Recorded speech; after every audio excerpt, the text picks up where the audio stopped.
It wasn't long ago that I had the privilege of spending some time with a remarkable lady called Hae Woo. She's North Korean, 70 years old, and hands down one of the most energetic people I've ever met. But Hae Woo's life has been full of trauma.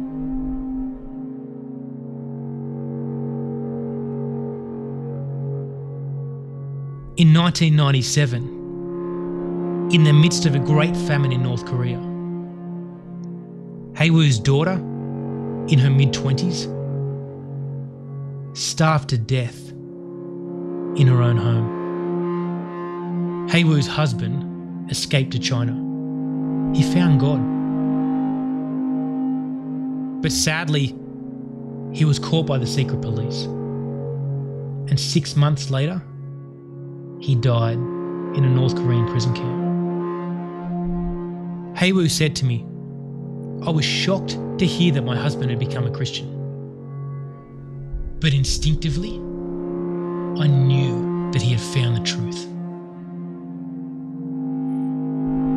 It wasn't too long after this that Hae Woo herself escaped to China, and like her husband, through a series of events, became a Christian.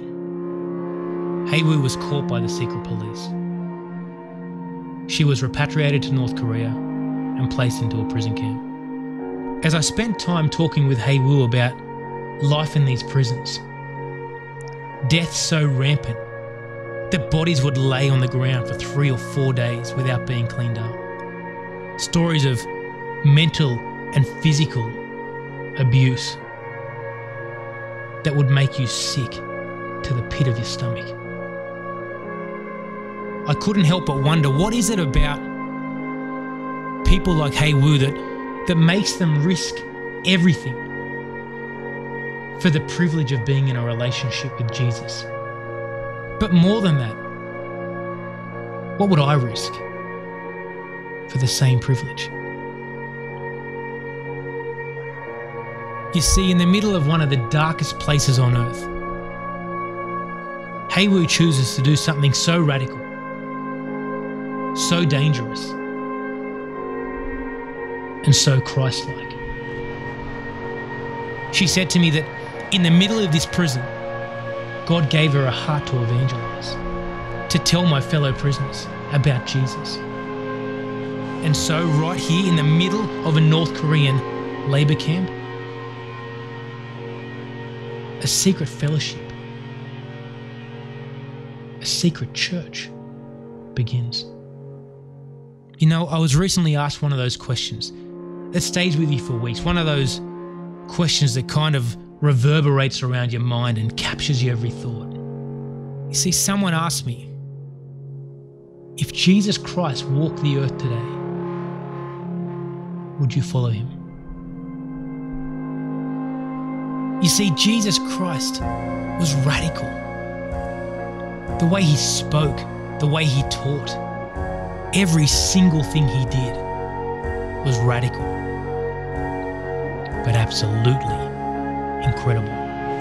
You know, this idea of this smiling, happy Jesus that kind of, he gives you everything, but calls you to nothing, it just doesn't sit right. It's stories like Hae Woo and other people who are regularly persecuted for their faith that brings a perspective unlike anything else.